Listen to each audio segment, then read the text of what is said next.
Hello dear friends, welcome to brain booster study. Friends, यहाँ पे हम सी-टेट के जो एग्ज़ाम होने वाला है उसमें जो हिंदी पैडागोजी है उसके बारे में बात करने वाले हैं। जो अति महत्वपूर्ण क्वेश्चंस हैं, ये सेलेक्टेड क्वेश्चंस हैं। कई इसमें से क्वेश्चंस ऐसे हैं जो रिपीट क्वेश्चन हैं, जो कि कई बार एग्ज़ाम में पूछे हुए हैं।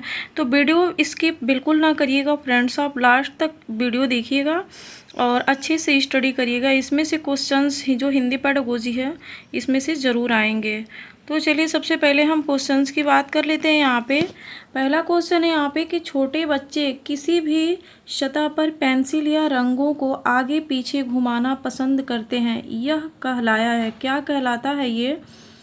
ए ऑप्शन है स्ववर्तनी लेख, बी है समसामयिक लेख, सी है आड़ी तिरछी रेखाएं, डी है जिग जैग लेखन।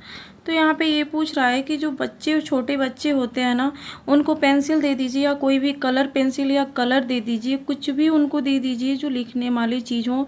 उनको ऐसे ऐसे या किसी भी तरह का ए बनाना या अ बनाना या कुछ भी कैसे भी तरह के आड़ी तिरछी ऐसे रेखाएं खींचना प्रारंभ कर देते हैं। तो ये क्या कहलाता है फ्रेंड्स? तो हम आपको बता ही दिए, आड़ी तिरछी रेखाएं कहलाती है ये। तो जो है हमारा ऑप्शन नंबर सी क्या होता है, करेक्ट आंसर होता है। नेक्स्ट क्वेश्चन की बात करते हैं। यहाँ पे दूसरा क्वेश्चन है, समग्र भाषा से तात्पर्य है शब्दों को अक्षरों में तोड़ना और अक्षरों का संयोजन, अक्षर ध्वनि संबंध स्थापित करना, शब्दों को भाषा के समग्र टुकड़ों के रूप में समझना, ध्वनि विज्ञान पर ध्यान केंद्रित करना। तो यहाँ पे ये होता है कि समग्र भाषा से क्या तात्पर्य है। समग्र भाषा का मतलब ये होता है कि जो शब्दों होती हैं ना, जो शब्दों की भाषा होती हैं, उनको जो है टुकड़ों के रूप में समझना, जैसे छोटे छोटे टुकड़े हो गए उनको समझना शब्दों के भाषा को। तो ये होता है हमारा option number C correct answer होगा यहाँ पे, कि शब्दों की भाषा के समग्र टुकड़ों के रूप में समझना, option number C correct answer होगा। नेक्स्ट क्वेश्चन की बात करते हैं। यहाँ पे सीखने का वह अक्षमता है जो वाक ध्वनियों को पहचान करने में प्रभावित करती है जिससे समस्या उत्पन्न होती है। Dysgraphia, aphasia, dyslexia, dyscalculia.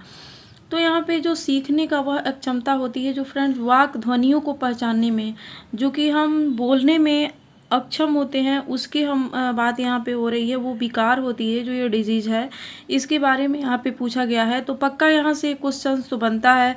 तो जो डिस्ग्राफिया होता है ना, वो लेखन संबंधी विकार होती है। जैसे यहाँ पे आपको ग्राफ क्या होता है, हम कुछ भी अगर मैथ में होता है ग्राफ, या किसी भी चीज़ का अगर हम ग्राफ डिजाइन करते हैं तो लिखते ही तो है ना, उसको पेन से बनाते ही तो है ना। तो ये ग्राफ, तो ये हमारा लेखन संबंधी विकार हो जाएगा फ्रेंड। यहाँ पे पूछ रहा है कि ध्वनियों को पहचान करने में, तो यहाँ पे हो जाएगा फ्रेंड्स डिसलेक्सिया। जैसे कि अगर बच्चा अगर सा देखता है तो इसे वह इस सा पढ़ेगा, लेकिन अगर इसी को अगर वाज WAS इसको वाज देख लिया तो इसमें भी और इसमें दोनों चीज़ों में वो कंफ्यूज हो जाता है। और डिस्कैलकुलिया का मतलब फ्रेंड्स ये होता है कि जैसे कि गणना संबंधी जो विकार, जो मैथमेटिकल डिजीज होती है, गणना संबंधित जो विकार होता है वो ये होता है। हमारा करेक्ट आंसर जो होगा वो डिसलेक्सिया होगा, option number C correct answer होगा। तो यहाँ पे नेक्स्ट क्वेश्चंस की बात करते हैं। यहाँ पे कक्षा 6 का शिक्षार्थी उच्चारण में त्रुटियां करता है, शिक्षक उसकी मदद कर सकते हैं। जैसे कि क्लास 6 का बच्चा है, वो क्या करता है कि जब वो उच्चारण करता है तो उसमें त्रुटि करता है, तो उसके लिए शिक्षक को क्या मदद करना चाहिए? तो शिकायत करने के लिए उसके माता पिता को बुलाना, जब बच्चा त्रुटि करता है तब उसे रोककर उसके त्रुटियों को सुधारना, जब बच्चा पढ़ना समाप्त कर दे तब बच्चे को शब्द का सही उच्चारण बताना, सही उच्चारण को दोहराना। तो यहाँ पे ये क्वेश्चन पूछा जा रहा है कि कक्षा 6 का जो शिक्षार्थी है वो उच्चारण में उसको त्रुटि हो रही है। तो सबसे पहले हम क्या करेंगे, उसके पेरेंट्स को बुलाएंगे, उसके माता पिता को बुला के शिकायत करेंगे? जी बिल्कुल नहीं। जब बच्चा त्रुटि करता है तो उसे रोककर उसके त्रुटियों को सुधारें? बिल्कुल नहीं। जब बच्चा पढ़ रहा हो उस टाइम उसके गलतियों को नहीं सुधारना चाहिए। कब सुधारना चाहिए? जब बच्चा पढ़ना समाप्त कर दे तब बच्चे को शब्द का सही उच्चारण बताना। ऑप्शन नंबर सी हमारा करेक्ट आंसर होगा। इसमें बहुत सारे लोग बी वाले क्वेश्चंस पे जाएंगे कि बी वाला करेक्ट क्यों नहीं है, तो इसलिए नहीं है क्योंकि जब बच्चा पढ़ता है ना तो पढ़ते टाइम उसका क्या होगा कि जो लय होता है, जो उसका पढ़ने का जो एक लय में पढ़ता है ना, वो क्या होगा कि वो कम हो जाता है, वो कंफ्यूज हो जाता है और उसको रोक देने से उसकी लय ख़राब हो जाती है। वो ये समझता है कि अब आगे अगर हम पढ़ेंगे तो इसमें और भी तो गलतियाँ होंगी। तो इस वजह से जब बच्चा वो चीज़ पढ़ के जब समाप्त कर दे, उसके बाद उसको बुलाएं और बताएं बेटा यहाँ पे आपने त्रुटियाँ की हैं, ये से सुधार कर लो। तो बच्चा आसानी से उसको समझ में आता है वो चीज़ें। बीच में नहीं रोकना टोकना चाहिए। तो ऑप्शन नंबर सी हमारा करेक्ट आंसर होगा। और आई होप कि आपको क्वेश्चंस पसंद आ रहे होंगे और जो है आप अच्छे से आपको क्वेश्चंस समझ में भी आ रहे होंगे। तो फ्रेंड्स हमारे वीडियो को लाइक भी करिए, शेयर करिए और सब्सक्राइब करिए, ज़्यादा से ज़्यादा शेयर करिए। और सब्सक्राइब कर लेंगे तो फ्रेंड्स ये होगा ना कि जो भी हम वीडियो डालेंगे वो आप तक नोटिफिकेशन पहुंचेगा और आप अच्छे से स्टडी कर सकेंगे। जिन मेरे भाई बहन का 1 या 2 या 3-4 नंबर से भी रह जाता है सीटेट, तो सीटेट क्लियर करना बहुत ज़रूरी है। क्योंकि हमारे आप लोग देख रहे होंगे अलग अगर जो है दूसरे स्टेट में भी हमारे जो है शिक्षक भर्ती हो रहा है, तो सीटेट क्लियर रहेगा तो हमें उसमें भी मौका मिलेगा। तो इसलिए हमें सीटेट क्लियर करना बहुत ज़रूरी है इस बार। नेक्स्ट क्वेश्चंस की बात करते हैं कि एक शिक्षिका अपनी शिक्षार्थियों के लेखन क्षमता में प्रगति देखना चाहती है, उसके लिए वो सर्वाधिक विश्वसनीय उपकरण कौन सा है? साक्षात्कार है, रूब्रिक्स है, पोर्टफोलियो है, स्व आकलन है। तो सबसे पहली बात, अगर बालक है उसकी अगर बात किया जाए कि उसकी जो क्षमता, उसकी प्रगति, उसके जो है उसके विचार, उसके जो एक्टिविटीज़ हैं, वो चीज़ें वो कितना स्कूल में हमारे अपने क्लास में कैसा प्रदर्शन कर रहा है, स्कूल में कैसा प्रदर्शन कर रहा है, पढ़ने में कैसा है, ये सब चीज़ को जानने के लिए बच्चे का उसका जो प्रगति रिपोर्ट जानने के लिए सबसे बेहतर होता है अगर उपकरण पूछा जाए तो पोर्टफोलियो। तो ऑप्शन नंबर सी हमारा करेक्ट आंसर होगा। नेक्स्ट क्वेश्चंस की बात करते हैं यहाँ पे। कक्षा 8 में बेरोजगारी पर चर्चा चल रही है, सभी विद्यार्थी अच्छी तरह से भाग ले रहे हैं। अध्यापिका विद्यार्थियों से सहभागिता का अवलोकन कर रही है और जब भी कोई विद्यार्थी अटकता है तो उसे संकेत देती है। यह अध्यापिका क्या कर रही है यहाँ पे? तो किसी जो कक्षा 8 का है, बच्चा बड़ा हो गया है, वो थोड़ा समझदार हो जाते हैं क्लास 8 के बच्चे, तो वो बेरोजगारी पर चर्चा चल रही है क्लास में, तो वहाँ पे अध्यापिका क्या कर रही हैं? सहभागिता का अवलोकन कर रही हैं वहाँ पे। तो यहाँ पे जो है हमारा ऑप्शन है, 4 ऑप्शन है यहाँ पे। ऑप्शन है ए कि विद्यार्थियों को प्रोत्साहित कर रही है, विद्यार्थियों को प्रेरित कर रही है, विद्यार्थियों को किसी ओर ढाल रही है और विद्यार्थियों को मदद दे रही है। तो यहाँ पे फ्रेंड्स जो हमारा आंसर होगा वो आप सबको बताना है कि क्या होगा। तो यहाँ पे आप लोग को लगता होगा कि विद्यार्थियों को प्रोत्साहित कर रही है, तो बिल्कुल नहीं, यहाँ पे प्रोत्साहन की बात नहीं हो रही है। विद्यार्थियों को प्रेरित कर रही है, ये भी नहीं होगा। विद्यार्थियों को किसी ओर ढाल रही है, किसी और नहीं ढाल रही है फ्रेंड, विद्यार्थियों को क्या कर रही है? वो मदद दे रही है। ऑप्शन नंबर डी हमारा करेक्ट आंसर होगा कि वो विद्यार्थियों को क्या कर रही है? मदद दे रही है। क्योंकि यहाँ पे क्वेश्चंस को ध्यान से पढ़ना है। सीटेट के जो वर्ड्स होते हैं ना बहुत डिफ़िकल्ट आते हैं, कभी कभी, हमेशा नहीं, कभी कभी आते हैं। तो क्वेश्चंस को ध्यान से जब पढ़ेंगे तो आंसर इजीली सॉल्व हो जाएगी।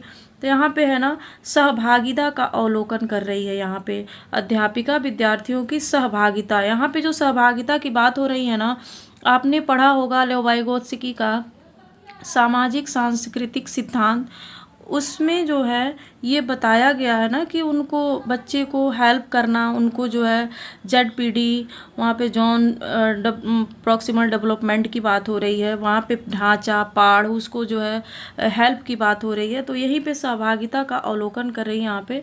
तो ये होगा मदद करना, हो जाएगा option number D correct answer होगा। आई होप फ्रेंड्स आपको क्वेश्चंस पसंद आ रहे होंगे। नेक्स्ट क्वेश्चन है, कक्षा 8 की अध्यापिका शिक्षण के दौरान विद्यार्थियों को व्याकरण और शब्द भंडार की आपसी संबद्धता के बारे में बताती है, तो वह किस विधि का अनुसरण कर रही है? कोश या विषय मॉडल, बी है सामाजिक सांस्कृतिक मॉडल, सी है विधि मॉडल, डी है कार्यात्मक मॉडल।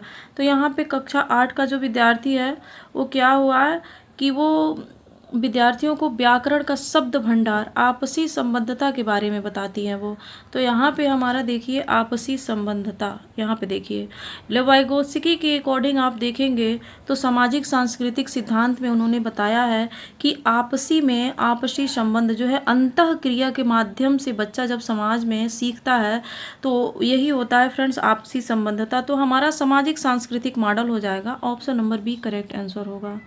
नेक्स्ट क्वेश्चंस की बात करते हैं यहाँ पे कि मानवीय मस्तिष्क में भाषा अर्जन उपकरण पहले से ही मौजूद है जिसके माध्यम से परिवेश में मौजूद भाषाओं का अर्जन होता है। यह कथन किस सिद्धांत से संबंधित है? लेव वाइगोत्स्की, जीन पियाजे, ब्रूनर, नॉम चॉम्स्की। तो नॉम चॉम्स्की ने बताया था LAD, लैंग्वेज एक्विजिशन डिवाइस। इसका जो है मानवीय मस्तिष्क में ये वो है भाषा जो अर्जन होता है ना, नॉम चॉम्स्की ने बताया कि वो बच्चे में भाषा का विकास जन्मजात होती है। वो भाषा का विकास करने की जो उसके पास क्षमता होती है वो बाई बर्थ ही होता है। तो इसलिए इन्होंने LAD एक ये सांकेतिक दिया है कि लैंग्वेज एक्विजिशन डिवाइस जिसको बोलते हैं, ये नॉम चॉम्स्की का है। तो इसमें जो है दिया है कि भाषा अर्जन उपकरण पहले से ही मौजूद है। तो ये नॉम चॉम्स्की ने बताया है कि बच्चे में भाषा जो अधिगम है ना, भाषा अर्जन है, उसकी क्षमता जो है बाई बर्थ होता है, वो पहले से ही मौजूद होता है उसको। तो अब आते हैं हम नेक्स्ट क्वेश्चंस की तरफ फ्रेंड्स। यहाँ पे बच्चों को अपने परिवेश में दो भाषाएं सुनने को मिलती हैं। दो भाषाओं का सुनना क्या है? जो दो भाषाएं बच्चे को मिलती है सुनना, वो कैसा है? बच्चों के लिए लाभकारी है, बच्चों के लिए हानिकारक है, इससे कोई भी प्रभाव नहीं पड़ेगा, पारस्परिक रूप से बाधित करेगा। तो यहाँ पे बच्चों के लिए क्या है फ्रेंड्स? लाभकारी होता है। बच्चों को अपने परिवेश में दो भाषाओं सुनना जो सुनने को मिलता है वह क्या होता है कि बच्चों के लिए लाभकारी होता है। Option number A correct answer होगा। नेक्स्ट क्वेश्चन की बात करते हैं। यहाँ पे हम निम्न में से कौन सा व्याकरण अधिगम का उद्देश्य नहीं है? यहाँ पे नहीं पूछ रहा है। वास्तविक जीवन के उद्देश्यों में व्याकरण के नियमों को इस्तेमाल करना, संदर्भ में नियमों को इस्तेमाल कर के समझ बनाना, भाषा के नियमों पर निपुणता प्राप्त करने से ही व्याकरण सीखी जाती है, संदर्भ में भाषा के प्रयोग के आधार पर नियम खोजना। तो यहाँ पे ये पहले ही हम यहाँ पे देखते हैं फ्रेंड्स, ऑप्शन एलिमिनेट करने का प्रयास करिएगा। यहाँ पे देखिए नियमों को इस्तेमाल करना, ये वास्तविक जीवन के उद्देश्य, बिल्कुल ये सही है क्योंकि हमको नहीं पूछ रहा है। तो इसमें जो गलत होगा हमको वही चीज़ें बतानी है। तो भाषा के नियमों पर निपुणता प्राप्त करने से ही, मतलब इसमें लग रहा है ना कि दबाव दिया जा रहा है, व्याकरण सीखी जाती है, ये कोई ज़रूरी नहीं है। तो हमारा ऑप्शन नंबर सी क्या होगा? करेक्ट आंसर होगा, क्योंकि हमारा उद्देश्य नहीं पूछा है। तो ये क्या है कि व्याकरण अधिगम का उद्देश्य ये नहीं है कि भाषा के नियमों पर निपुणता प्राप्त करने से ही व्याकरण सीखी जाती है, ये ज़रूरी नहीं है। तो ये हमारा क्या होता है? नहीं पूछा है, इसलिए हमारा option number C correct answer होगा। नेक्स्ट क्वेश्चन की बात कर लेते हैं। यहाँ पे निम्न में से कौन सी एक विषय उन्मुख लेखन शैली है जो किसी मुद्दे विषय पर प्रकाश डालने की प्रयास करती है? वर्णनात्मक लेखन, विवरणात्मक लेखन, वृत्तांत लेखन, तार्किक लेखन। तो यहाँ पे ये पूछा जा रहा है ना कि जो लेखन होती है उन्मुख लेखन शैली जो किसी मुद्दे पर, समझ जाइए कि अगर हम क्लास में बच्चों से अगर कुछ हम कर रहे हैं कि चलो इन्वायरमेंट पर बताते हैं हम कि पेड़ पौधों से हमें क्या लाभ मिलता है, क्या नुकसान है, क्यों काटा जा रहा है, हमें पेड़ पौधे लगाना चाहिए कि नहीं लगाना चाहिए। तो ये सब चीज़ें इन्वायरमेंट के बारे में अगर इस मुद्दे पे अगर क्लास में चर्चा हो रही है तो क्या हो रही है? वो वर्णन ही तो हो रही है ना उसके बारे में। तो यहाँ पे वर्णनात्मक लेखन हो जाएगा फ्रेंड्स, क्योंकि उसमें इसीलिए यहाँ पे बताया गया है कि उन्मुख लेखन शैली जो किसी मुद्दे विषय पर प्रश्न डालने की प्रयास करती है। तो उसमें बच्चों से प्रश्न पूछ रही है, जैसे कि उस पर घुमा फिरा करके कि बताओ अगर पेड़ नहीं हो तो क्या होगा, अगर पेड़ लगाते हैं तो क्या होगा, अगर इन्वायरमेंट में अगर ज़्यादा कचरा हो, ज़्यादा गंदगी हो, ज़्यादा अगर फैला हो तो उससे क्या होगा, कितनी बीमारियां होगा, पानी इकट्ठे हो रहे हो तो उनसे क्या होगा, अगर उसमें मच्छर हो रहे हैं तो फिर मच्छर से हमें कौन कौन सी बीमारियां हो रही हैं मच्छर के काटने से। तो ये जो बच्चों के सामने क्या हो रहा है, यहाँ पे वर्णनात्मक लेखन की बात हो रही है यहाँ पे कि ये वर्णनात्मक लेखन होगा। नेक्स्ट क्वेश्चन की बात करते हैं। यहाँ पे 8वीं कक्षा में हिंदी भाषा सीखने सिखाने के लिए आप किस सामग्री को अधिक महत्व देंगे? क्योंकि 8वीं कक्षा का बालक अब बड़ा हो गया है, थोड़ा समझने वाला हो गया है, समझदार हो गया है वो थोड़ा, तो उसके लिए क्या होगा कि भाषा सीखने सिखाने के लिए आप किस सामग्री को अधिक महत्व देंगे। तो व्याकरण की पुस्तक को, पोस्टर को, पाठ्य पुस्तक को, साहित्य सामग्री को। तो यहाँ पे option number D correct answer होगा। साहित्यिक सामग्री को हम सबसे अधिक महत्व देंगे कक्षा 8 की हिंदी भाषा सीखने सिखाने के लिए। नेक्स्ट क्वेश्चन है यहाँ पे कि कविता शिक्षण के समय शिक्षक द्वारा ऐसे प्रश्नोत्तर पर बल देना चाहिए, कैसे, जिसका एक ही उत्तर हो। ये तो फ्रेंड्स अभिसारी हो जाएगा। जिनका उत्तर पुस्तिका में दिया हो, ये भी अभिसारी हो जाएगा। जिनके उत्तर सरल हों, जिनके उत्तर विभिन्न हों। तो कविता शिक्षण के समय शिक्षक के द्वारा ऐसे प्रश्नोत्तर पर बल देना चाहिए जिनके क्या हो, उत्तर विभिन्न हो। ये अपसारी चिंतन में आएगा, जिससे कि अभिसारी चिंतन ये होता है कि जैसे हम किसी एक चीज़ का पूछे कि 2+2 कितना होता है, तो बस 4 होता है। अगर इसी को अगर हम कोई भी टॉपिक ले, अगर उस पर हम पूछे कि बताओ इसका मतलब क्या हुआ, या फिर इसके एक क्वेश्चंस पूछें, उससे एक से अधिक उसका आंसर उसे मालूम हो, एक से अधिक आंसर उस पर बता सकता है बच्चा, वो होता है अपसारी चिंतन। तो खैर यहाँ पे अपसारी तो नहीं पूछा है, लेकिन हमने आपको ये समझा दिया कि अभिसारी और अपसारी क्या है। तो यहाँ ये पूछा गया है कि कविता शिक्षण में शिक्षक के द्वारा ऐसे प्रश्नोत्तर पर बल देना चाहिए जिनके उत्तर क्या है, विभिन्न हो। नेक्स्ट क्वेश्चन की बात करते हैं यहाँ पे कि गद्य शिक्षण में अपेक्षित नहीं है तार्किक शक्ति का विकास, अनुकरण क्षमता का विकास, भाषा की बारीकियां समझना, कल्पनाशीलता का विकास। तो गद्य शिक्षण में कल्पना की विकास अच्छे से होता है, इसमें इमेजिन कर सकते हैं हम, इसमें करते हैं। तार्किक जो होती है, तार्किक शक्ति का विकास होता है। अनुकरण क्षमता, अनुकरण का मतलब ही होता है नकल करना। भाषा की बारीकियां समझना, ये बिल्कुल होता है, लेकिन हम गद्य शिक्षण में अपेक्षित नहीं है नकल करना, अनुकरण करना। तो अनुकरण क्षमता का विकास गद्य शिक्षण में अपेक्षित नहीं है, इसलिए हमारा ऑप्शन नंबर बी क्या होगा, करेक्ट आंसर होगा। नेक्स्ट क्वेश्चंस की बात करते हैं यहाँ पे। उच्च प्राथमिक स्तर पर हिंदी भाषा शिक्षण का एक महत्वपूर्ण उद्देश्य है, क्या है, हिंदी भाषा की प्रसिद्ध रचनाओं को जानना, हिंदी भाषा के प्रसिद्ध रचनाओं को जानना, रचनाकारों को जानना होगा या रचनाओं को जानना, हिंदी भाषा के नियमबद्ध प्रकृति को जानना, हिंदी भाषा के व्याकरण को कंठस्थ करना। तो यहाँ पे उच्च प्राथमिक स्तर की बात हो रही है कि उच्च प्राथमिक स्तर पर हिंदी भाषा का शिक्षण का एक महत्वपूर्ण जो है वो उद्देश्य कौन सा है, तो हिंदी भाषा के नियमबद्ध प्रकृति को जानना। अगर हम हिंदी भाषा के, क्योंकि हिंदी क्या होती है, एक नियमबद्ध प्रकृति की होती है हिंदी भाषा, तो इसलिए यहाँ पे हिंदी भाषा के नियमबद्ध प्रकृति को अगर हम नहीं जानेंगे, उच्च प्राथमिक स्तर पे यहाँ पे बात की जा रही है फ्रेंड्स यहाँ पे, तो ऑप्शन नंबर सी हमारा क्या होगा, करेक्ट आंसर होगा। क्योंकि हमें व्याकरण हुए, यहाँ पे हमारे जो होते हैं सुनना, बोलना, पढ़ना, लिखना, ये भी क्रम से ही होता है। तो फ्रेंड्स यहाँ पे मनोवैज्ञानिक तरीके से तो इस पे हम क्रम से नहीं बता सकते हैं, क्योंकि कोई ज़रूरी नहीं है कि बच्चा पहले सुनेगा तो बोलेगा, फिर अगर पढ़ेगा तभी लिखेगा, ये तो कोई ज़रूरी नहीं होता है। ये मनोवैज्ञानिक के सिद्धांतों के अकॉर्डिंग क्रम वाइज नहीं है। लेकिन अगर ये पूछता है कि हिंदी भाषा के नियमबद्ध तरीके से अगर पूछा जाए, तो सुबोपली जिसको कहते हैं, सुनना, बोलना, पढ़ना, लिखना, ये क्रम से होता है। तो ये भी बात हो रही है कि ये क्या है, इसके शिक्षण नियमबद्ध प्रकृति की होती है। चलिए फ्रेंड्स, हमारी वीडियो आपको अच्छी लगी तो लाइक करें, शेयर करें, ज़्यादा से ज़्यादा शेयर करें अपने फ्रेंड्स सब में, और सब्सक्राइब भी करें। और ये बताएं वीडियो हमारा कैसा लगा, और नेक्स्ट टॉपिक पे कौन सा आपको वीडियो चाहिए कमेंट बॉक्स में ज़रूर बताना, और कमेंट करके बताना फ्रेंड्स की वीडियो कैसा लगा आपको। तो thanks for watching my video.